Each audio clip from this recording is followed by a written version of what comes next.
আসসালামু আলাইকুম বন্ধুরা। আমরা আজকে এমন একজন মহান ব্যক্তিকে নিয়ে আলোচনা করব। তিনি হলেন আতাহার আলী খান।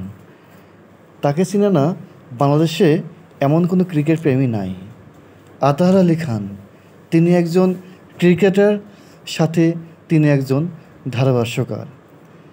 বাংলাদেশের হয়ে তিনি দীর্ঘদিন ক্রিকেট খেলেছেন এবং তারপরেই ধারাভাষ্যকার হিসেবে তার যাত্রা শুরু করছেন।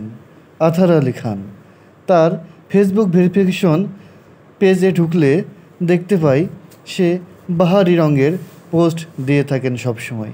কখনো বাংলাদেশের খেলা নিয়ে, কখনো বাংলাদেশের ব্যাটিং নিয়ে, কখনো বাংলাদেশের বিভিন্ন রকম প্লেয়ারকে নিয়ে, কখনো বা বিরাট কোহলির মতো প্লেয়ারদেরকে নিয়ে সে বিভিন্ন রকম পোস্ট দিয়ে থাকেন এবং তাদের যারা ফ্রেন্ড আছে তাদের সঙ্গেও সে পোস্ট দিয়ে থাকেন।